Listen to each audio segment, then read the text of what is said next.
we go. So now we do a good start. So we'll do our welcome.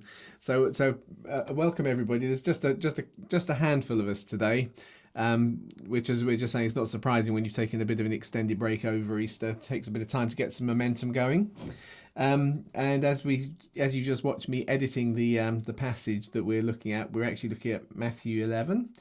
We're looking at 2 to 19 today, which is quite a long passage. And it's a passage that, if we had hours and hours, you could kind of dive in on lots of different points. So my apologies. In many ways, what we're going to do is look at a slightly high, but not slightly high, at a kind of overview level, which sometimes it's useful to do that, though, rather than to go quickly diving in too deep, to kind of get a sense of the flow. So hopefully it will work like that. So we're going to, the passage we're looking at covers Jesus' testimony to John the Baptist. I was just flagging to Barbara that I'm just at the moment putting together, we're doing an evening teaching program that starts next week, 3 weeks, where we're looking at John the Baptist.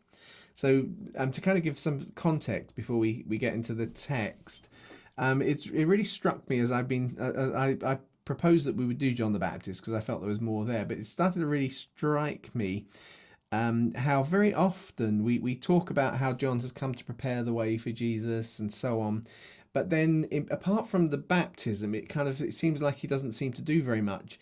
But if you're very, very careful and you kind of pick out the various references through the gospel, you see actually there is a far more significant sense of his preparation. And when you look at history, you realize that John has a massive impact, which is just not really spelt out for us in the Gospels. And I suspect there is something of Jesus's success which God has achieved through the sending of John. So we talk about his preparing the way for him. And then we hear about the crowds coming around Jesus and getting more than John had. And John only kind of really turns up on the scene about a year before Jesus does. So it's not like it's a long period, but there's something about his message that is already getting people to start to think and to hope. So when Jesus turns up on the scene, he is now he's already a step up in terms of where he wants to go. So just a kind of a quick throw out to kind of give a sense. The disciples of John, we encounter them in the Gospels, but actually they exist for a very, very long time. In fact, they exist to this day. There are still 70,000 disciples of John. They're called the Mandeans. They may die out, or Mandaeans. They may die out in the next couple of generations, because for a long time they existed in Iraq. But in all of the troubles that have been there, they've dispersed all around the world. So whether they will survive, I don't know. That said, they're not really Christian. They're much more like a Gnostic mystic religion now. But actually, that same group has a continuity. They're referenced 3 times in the Quran. The Quran refers to them, which of course is 6th or 7th century, 6th century. It refers to them as the Sabaeans. And it puts them alongside Christians and Jews as being in the way that the Quran sees them, as being religions of the book that should be respected. So actually, you have, for centuries after Jesus, you still have John the Baptist's disciples. And they become quite resistant to the Christian gospel. So if you actually look in their scriptures, you'll find things where Jesus is being criticised. Not contemporary, of course. They come much later, as being a Roman religion, for instance. But it kind of illustrates how wide John's ministry had affected, which is quite phenomenal, really. And so he plays a very important role, and he also kind of frames Jesus' life. Obviously, he's there in the womb when Mary turns up, who's now conceived by the Holy Spirit, and he testifies to that by leaping in the womb. And then of course he's there at the baptism of Jesus. And at the baptism of Jesus, there is, if you like, an event which more clearly illustrates the Trinity than any other event in the Bible. Because obviously, there is Jesus as the Son, and then the Spirit descends, and it's the voice of the Father out of heaven. This is my Son, that is declaring. So you have the most, if you like, precise event-driven testimony to Trinity. So he's there at the incarnation. He's there. There's this kind of expression of Trinity. Of course, he anoints Jesus for ministry, baptizes him, and so on. But then, of course, he also prophesies about the one who's coming after will baptize you with the Holy Spirit and with fire. And Jesus actually takes that prophetic quote, and he actually he revisits it at his ascension, just as Jesus is about to ascend at the beginning of the book of Acts, and he says to go and wait for what was prophesied through John, for the Holy Spirit. You see, so actually John has testified and prophesied Pentecost. So he's a very significant character, and at this moment here, as we kind of work through Matthew, we're going to have Jesus's testimony to it, and the thing that causes it is John is in prison. So here's the words. Now John, having heard in prison of the things that the Christ was doing, he sent 2 of his disciples to ask him and said, are you whom was to come, or should we look for another? And it's a kind of a challenging question, because it tells something of John's emotional state. But remember that John had stepped out in ministry. He'd done what he needed to do, guided by the Holy Spirit. But when Jesus presents himself to baptism, he suddenly realizes that Jesus is the person he's been doing what he's doing to prepare the way for. But he has known Jesus before that. They're related. So to some level, they probably had some level of connection since childhood. We also pick up in John's Gospel that Jesus has acted as a quite senior figure within John's movement. That's often a surprise to people, but in John's Gospel, John's disciples come and say, he who was with you before. They don't say he who was with us. So Jesus's role within John's movement is higher than his senior disciples, those who have most access to him. And they recognize there was something about Jesus when John was ministering that was still at a higher level. He was alongside. So he's gone through a moment where growing up he's not really understood the role of Jesus. He's suddenly seen it with clarity at the baptism. He's given the space to Jesus within his ministry. But now, as he is in prison, he's doubting what's going on, and we can speculate on that. We'll do that more next week. I won't go into it now. I say next week, not next week at lunchtime in this Bible study, but in the evening sessions I'm doing on John the Baptist. But he's running through this kind of doubt situation. Have I got it right? Part of what I'm going to touch on is there were various Messianic expectations which John must have become familiar with. He knows that his ministry is to prepare the way for the coming of God, which probably is tied in with the Messiah. And he's looked at the various texts and the expectations, and we can read those in, for instance, the Qumran scrolls, Dead Sea Scrolls. In the intertestamental literature, where they have an expectation for how the Messiah will come. And now as he's there, he's not seeing Jesus do the things that perhaps he's expected in the flesh. And that's often something we've got to get hold of, is with the prophetic characters, there is a kind of an element to their flesh which is somehow superseded. When I say somehow, it's not difficult to understand, by the Spirit in them, that they prophesy beyond what their natural expectations are. And here is John not able to kind of pursue his ministry, but stuck in prison and now left just with who he is in the natural. And he's got all this learning that says the Messiah should do this, the Messiah should do that, and he's asking questions about it. So should we look for another? And so Jesus replies and says, you go back and tell John the things which you hear and see. So blind people are looking up. You'll often see that as translated as received their sight. The actual Greek is up looking, which probably does mean receive their sight, but I quite like the idea of blind people's kind of eyes are looking up. Lame people walk, lepers are cleansed, deaf people hear, and dead are raised, and the good news is preached to the poor.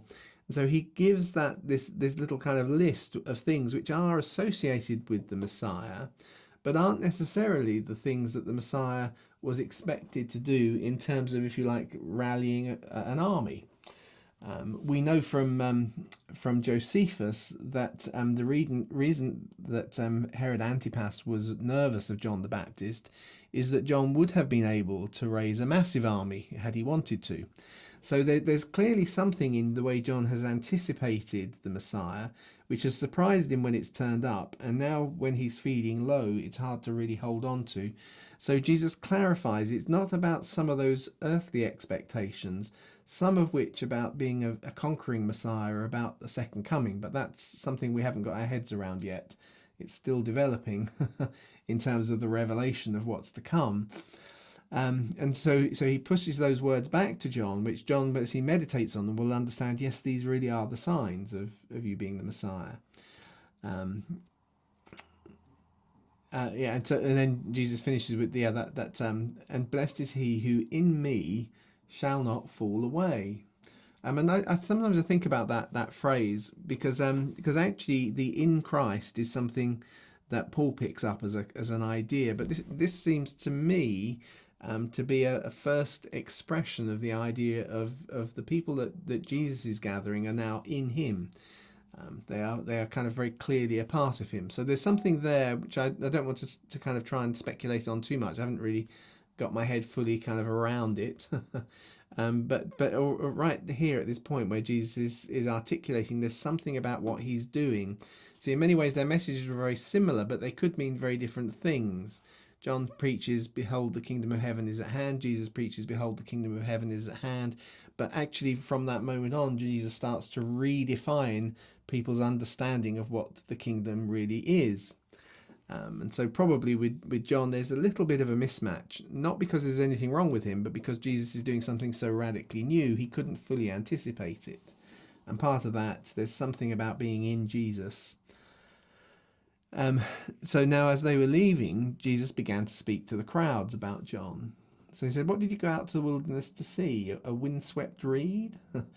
No, there's obviously something. He wasn't a bashed around character. He wasn't a small character. He stands in a tradition that actually has garnered an awful lot of respect. So again, if we look at the large amount of text that Josephus writes about John the Baptist, far more than he writes about Jesus, Josephus actually tells us about the three sects, the three major sects. He says there are lots of sects in Judaism. Three major sects are the Pharisees and the Sadducees, and he tells us about how they came about.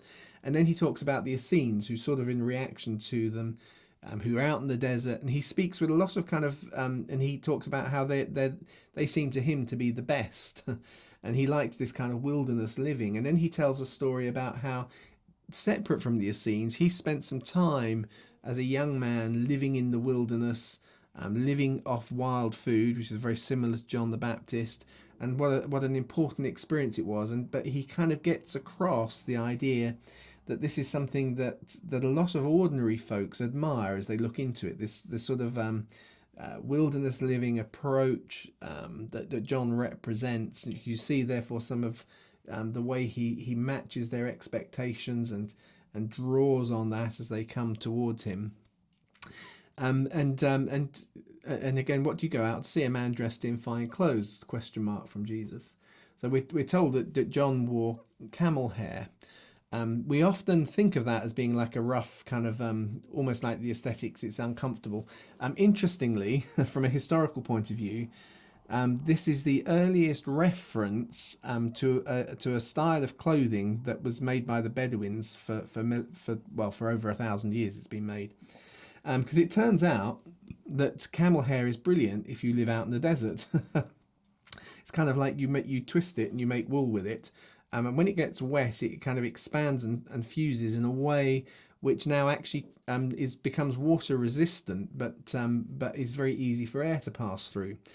So the Bedouins for 1,000+ years have made camel hair overgarments. So when it tells us about John wearing a camel hair kind of cloak or whatever, yeah. can't remember what the Greek word is for it. It's not so much that it's something that's rough. It's something that those who lived out in the desert find very practical. But of course, it ties him to Elijah, who dresses similarly, of course. And so Jesus makes reference to that, because you went out, he represented something for you. Here he is in the desert. And so, as I say, this is actually probably the earliest written reference to this style of clothing, which we know about now, and has been produced for a good 1,000 odd years, because it's waterproof, allows air to pass through so you don't get too hot, because very often waterproof materials trap the air in as well, and then you get, of course, you die of dehydration in the desert. So very practical. But it's not considered to be fine wear. It's quite rough, but it's very useful. So those who wear finery, they're in king's palaces. It wasn't that you went out to see. So what did you go out to see? Answering the question, Jesus says, well, of course, it was a prophet. Yeah. And in fact, I'm going to tell you, he was more than a prophet. So he's looked the prophet's part. He's looked like Elijah in his camel hair. But he wasn't someone big and important. He wasn't a king. He wasn't a rich man. But you recognize him as a prophet. And now I'm saying he's actually more than a prophet. Jesus' testimony of him. So this is he about whom it was written. And we're very familiar with this, but here's Jesus declaring it to everybody else. It's, behold, I send my messenger ahead of you, who will prepare the way before you. And he's quoting here from Malachi, and also from Exodus, but it then blends into passage in Isaiah as well, because actually the idea of this messenger who comes before actually starts in the book of Exodus. It might seem odd, but in Exodus, when the angel goes before them, the Hebrew word for an angel is a messenger. He's a messenger. So when it says, I will send a messenger before you, in Exodus, actually that phrase is then paralleled by Isaiah when he talks about a messenger who's going to come to prepare the way, and again in Malachi. So all of those things. So from the very beginning of the Bible, sort of, Exodus is book number 2, the middle of the Bible, Isaiah, and at the end of the Old Testament, Malachi, we've had this idea of the messenger who's going before you, popping up. And Jesus draws with these words all of those things into play in people's minds. He is that person that the Old Testament was talking about all the way through. So I'm telling you, among those who are born of women, there has arisen no one who's greater than John the Baptist. Albeit, regarding that, or despite that, even the least in the kingdom of heaven is greater than he. And that's a strong statement, and shows something of the transition that's kind of going on at the moment. That John has come declaring the kingdom of heaven is at hand, it's close, it's nearly here. And now here is Jesus saying nobody was better anticipated, no one is more important, no one is greater than John, with the mission he's been doing in preparing a way which Jesus is now the fulfillment of, but it's not clear to everyone yet, including the messenger, that Jesus is, and now it's coming into relief, and Jesus is starting to say explicitly, there's something now beginning to happen, where even the least now in that kingdom that he came prophesying is pushing its way in, but it's not yet here. It's now beginning to arrive, and even the least in that is going to be greater than John is. So from the days of John the Baptist up to now, so there's a very tight little phrase. From the days of John the Baptist, just a few years ago when he started, the kingdom of heaven has been subject to violence, and the violent lay claim to it.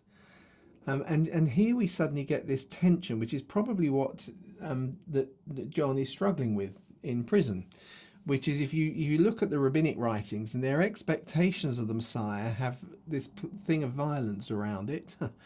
And so even the language of the kingdom of heaven and what God has been talking about wanting to do all the way through has been understood in terms of an us v them and conflict narrative.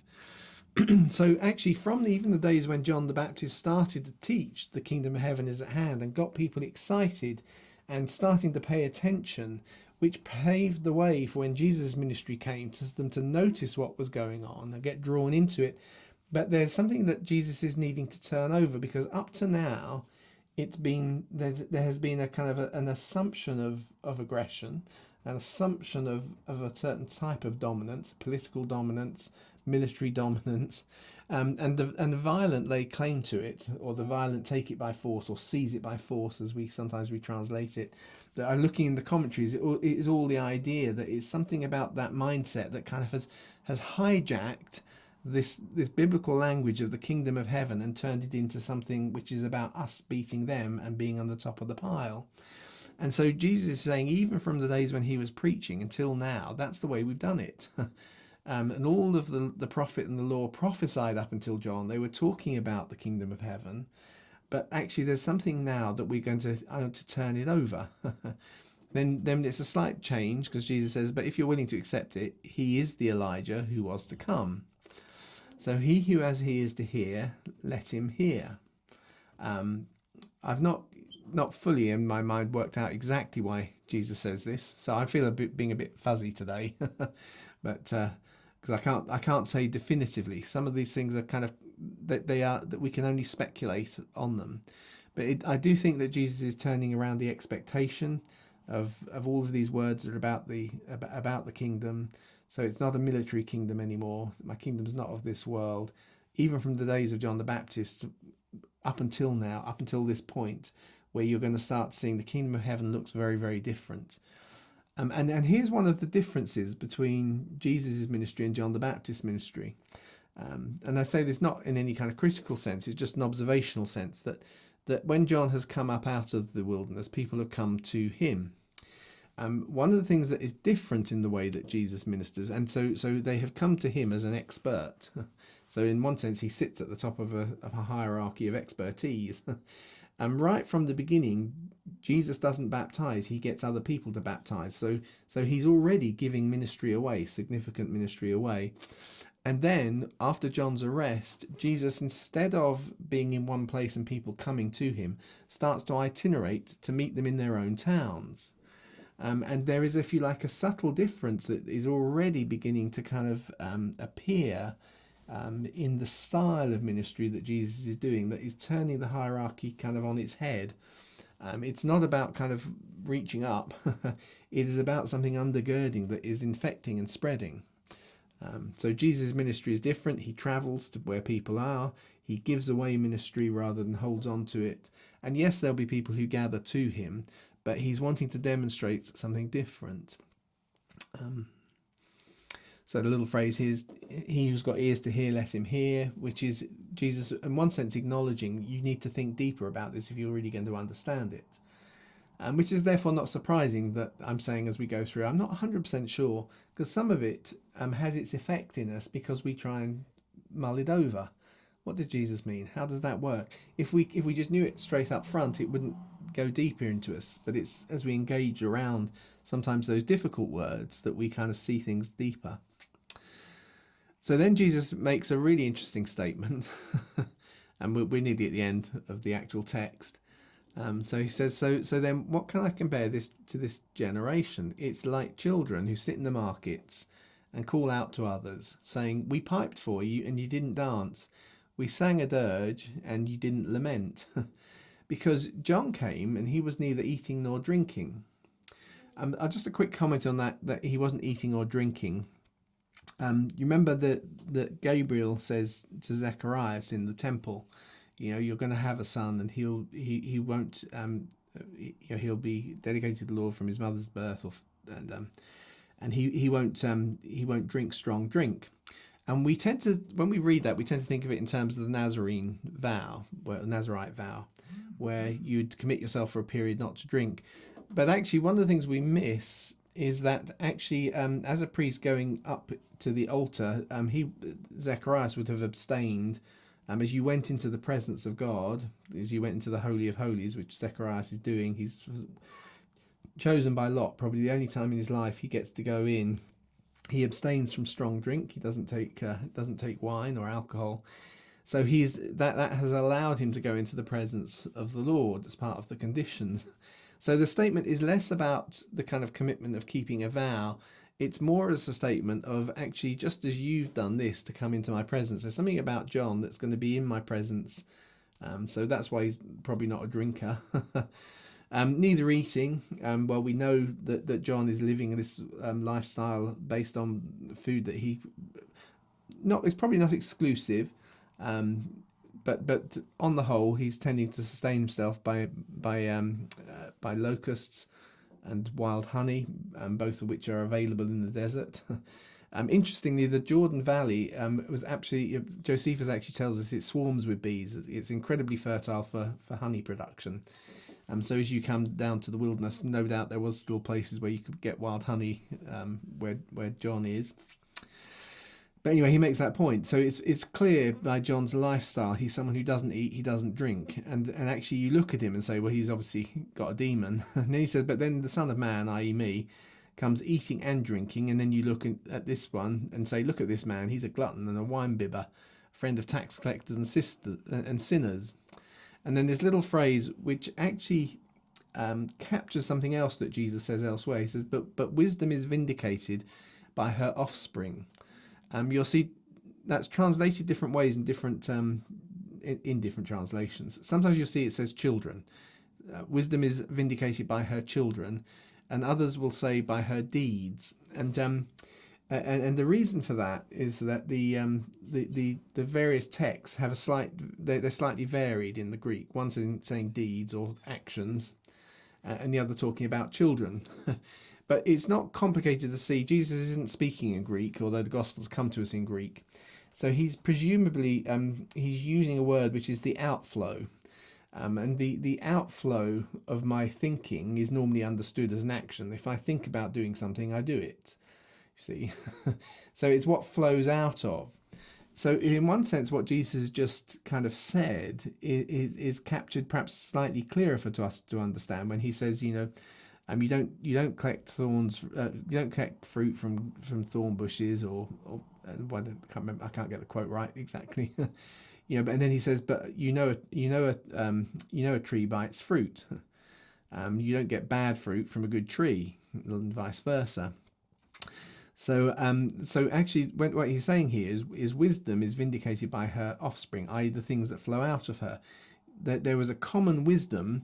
It looked different in John to me, but there are good things coming out of both. But you have looked at the external, and in both cases you've decided that there's something wrong with it. And actually, there's a kind of an interesting there's an interesting challenge in that, which I think is a really, really important one.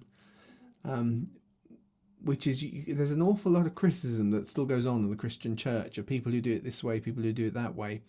And actually the key thing to be looking at is what is the impact, what is the fruit. And it is tough, really is tough sometimes when you see things that do things that you can see there's a good reason why they shouldn't have done it that way, but somehow God's produced good out of it. And what that challenges me to do is to understand, because there's something like this going on here. John is not perfect in his prophetic ministry. He's a normal, fallible person. In particular, he's not yet into the kingdom. He's still doing it in cooperation with the Holy Spirit, but without the indwelling of the Holy Spirit that might give you a chance at putting together those insecurities in life. But he's trying to do it in his way. And there's something that as God looks at him, he understands, and actually God is able to produce good fruit out of a good heart. And it's a really important kind of challenge and a good thermometer to remember that actually it's not always the externals. Yes, there are elements to which we can sometimes use as an excuse and produce bad externals and say, but I produce good fruit. Well, is it really good or not? I don't know. But that key kind of question, is God being glorified out of this, or is he being run down? I've also, the flip side, I've known really good people whose actions have done things that bring the Lord's name into disrepute. And actually you have to ask the question, you see, just because someone is a good person doesn't always mean the things they're doing are good. But actually, how do you mix it all together? I'm probably confusing folks more, but that's because it is one of those things as you do life. How do you mix these wisdom? The key thing perhaps wanted to get across here is this little phrase, but wisdom is vindicated by her offspring, is really that kind of equivalent. It's what flows out. What is the impact? John did what he did. in his and he did it in his way, and it produced a sense, not just a sense, but it produced actions in people. So, for instance, we know from Josephus that John saw baptism as being, if you like, the not the start of a journey, but the expression of someone who really has already committed themselves. So if you've really committed yourself, then I'll allow you to be baptized. So it was not the same, which is why John the Baptist, is called the Baptist. Although there are lots of Jews and even the Essenes who had washing practices, they were part of the ritual of purity. But for John, it was much more. This is a visible sign. It's a prophetic sign that I want something more. But it is performed by those who are already producing fruit, if I can put it that way. So he challenged them to produce the fruit, and then he baptizes them as a prophetic sign of perhaps God finishing what they can't do. Whereas normally it was much more, well, as I'm kind of keeping how righteous I am, I'm doing washing ceremonies at the same time. So I feel I haven't been particularly clear today, but hopefully I've kind of touched on, there are a stack of things going on here which are very tied to the history of Judaism, of Israel, and what I'm still toying with in my own head is just how the ministry of John is so key in laying a foundation, probably in the hearts of the individuals, because it talks in Malachi, in a verse that's related to John, he turns the hearts of the fathers to look again to the children. It's not so much that his actions do it, but somehow the interaction with who he is and his message starts to prepare people for when Jesus turns up, to have their understanding of what the kingdom is going to be transformed and changed. They've always desired a kingdom. John gets them halfway. Jesus now completes the journey. So that's probably all I want to say at this stage. But does anyone want to ask any questions or get me to clarify what I've been rather fuzzy on? Anyone want to ask? Could you just going back to when John was in prison and when he was the Messianic Expectations, you talked about perhaps a more military style of Messiah. But was that basically what it was, or were there other expectations? So particularly, for instance, I mentioned the Dead Sea Scrolls. So there is a famous scroll in the Dead Sea which is only a single page, and it has 4 kind of messianic figures in it. Now they themselves are composites of how people split down verses that seem significant. So the scribes have kind of gone through and saw a lot of verses that seem to be about something that's coming. Sometimes they look priestly, sometimes they look military, sometimes they look prophetic, and they had tried to work out how many figures are here. So a single Messiah had become 3 sort of messiahs, if I can put it that way, and a prophet. And the prophet sometimes was considered to be a 4th Messiah. Now, as Christians, we see a lot of those figures that a lot of the features seem to draw into the character of Jesus. Interestingly, because I don't want to make it even more complicated or confusing, if you wrap Jesus and John together, then you can see them kind of even more closely packed in. So you remember they come and say, "Are you? Who are you?" They say to Jesus, don't they? "Are you the prophet?" So the prophet is one of those messianic figures, based on the fact that Moses has said that there would be a prophet that comes after him, and you're supposed to listen to him. So there was an expectation of a coming prophet in this kind of messianic framework, who would produce a radical new understanding of the law of Moses and produce new laws. And actually we see that achieved or expressed in the Sermon on the Mount, which I've kind of touched on before, in the way that Jesus radically reinterprets the law of Moses, and he frames it with his 8 blessings. In the end of the giving of the law, there are 8 blessings kind of pronounced. So Jesus, in one sense, is fulfilling that prophetic understanding of what it means, the prophetic Messiah. Then there was a Messiah that was understood to be coming from the northern tribes of Israel, sometimes referred to as the Messiah from Aaron. The Messiah from Joseph. There was a Messiah who was actually a son of Joseph. Now, interestingly, Jesus has a father who is Joseph. He's not from the northern tribes, but that was one of the phrases used. Sometimes he's referred to as the Messiah from Ephraim, Ephraim being one of Joseph's sons. So there was an Ephraimite Messiah who was actually the son of Joseph, a son of Joseph from that line. So there were things that there were prophecies that were seemed to be associated with him. There was also a priestly Messiah. So there was a Messiah, son of Aaron. See, these are all separate from the Messiah, son of David. You see what I'm driving at, and you can find them written about. And the Messiah, son of Joseph, actually is a failing Messiah. He's a Messiah who gets beaten. That is because for instance, the suffering servant text would be understood as belonging to him. So he's not the winning Messiah, but he comes before the son of David and so on. Now we understand in Jesus a first coming and a second coming, if you like. And it's not so much defeat, it's actually part of the victory, and so on. But these were the kinds of things that got wrapped around it. But the ultimate that often we think of when we say they were expecting Messiah is what people were really looking for was the Davidic Messiah, who was like David was a man of bloodshed, a man of warfare, but he beat all the enemies. And that's what people's hearts were most after. And that's why I'm saying, so probably John the Baptist has absorbed those things because he knows he's preparing the way in the best thinking of the best rabbis of the time as you look at what their expectations are, which is perhaps why he doesn't fully understand who Jesus is until the moment of baptism, when he realizes this must be the person. But now, as time goes on and he's in prison, and Jesus isn't kind of pulling together the army that he could have pulled together, according to Josephus, if he'd wanted to. So how's this messiahship working? So I'm just saying, in a very real human level, you can sort of understand how he's stuck in that position. So.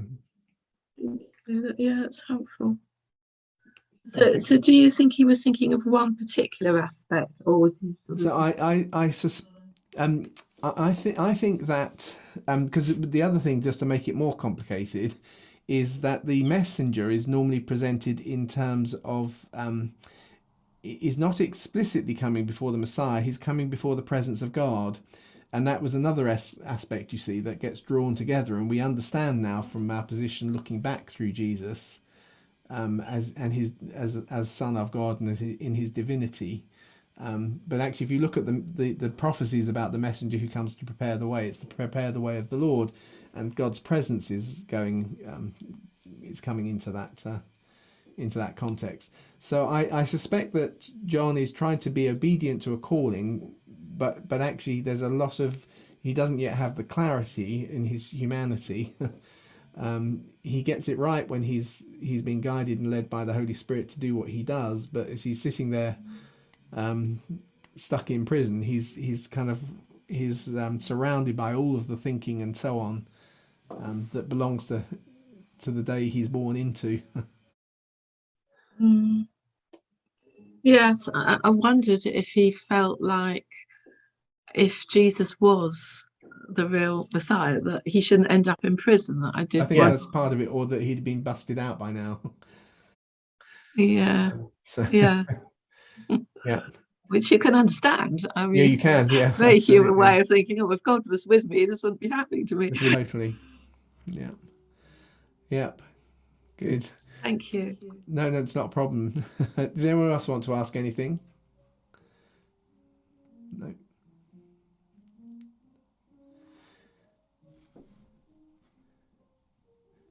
So I will. So much ground that you have covered, Kristen, really, a lot of which from the passages that we are very familiar with. It really needs to go back. I really need to go back and try again to understand these things with a bit more vision and understanding. so that I can get to grips with some of the detail that is there that you've spoken of, which hasn't occurred to me in that way up to now. So I think I haven't got anything to say, because it's just so much I realise I don't know. No, but I think the wonderful thing is, John, you know, that the way that God has spoken is the stories you can get hold of as a child, but you can keep going deeper as you get older and older. So I never want. I'm always woefully aware of what I don't now know.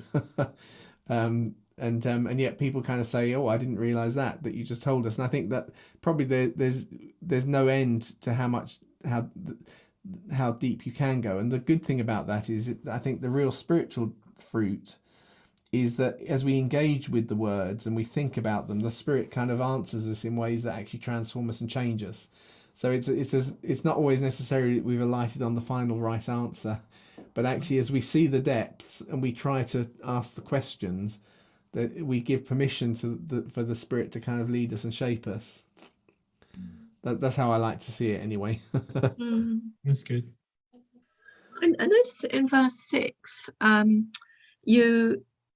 I've got about blessed is he who is not offended in me, but you didn't translate it like that. Oh, you shall not fall away. Yeah. So the word is stumble. So they've kind of they've taken it as kind of the stumbling is, you know, it's kind of an offence. It's kind of, you see how the words connect. So I went for this. Some translations do have the fall away, and some go for things like offended. But that's what the Greek. Yeah, the Greek is a word that is about stumbling. But it can be used because you're causing me to stumble because you're offending me. It's the so they've translated it that way. So, and I think that I don't think John is really offended, but he's there's something about as his eyes are looking. Should we be looking for somebody else? You can feel him kind of stumbling and groping in those things, Yeah, thank you. Good. Well, we've as usual taken much longer than the half hour that I was intended that we should do in these things. So I will, if it's okay, I will dive out and go and get some soup, and then and I'm teaching tomorrow all day at another church kind of group. And then I'll be putting together. I'll try and get myself kind of clearer on my thinking on John before we start the program in a week's time. So it's quite useful to have a kind of rehearsal today, a kind of practice run to see what it is I need to think about deeper. Good, right. So I will say goodbye then, folks. Yeah, thanks very much. Christian. Bye. Yeah, see you then, everyone.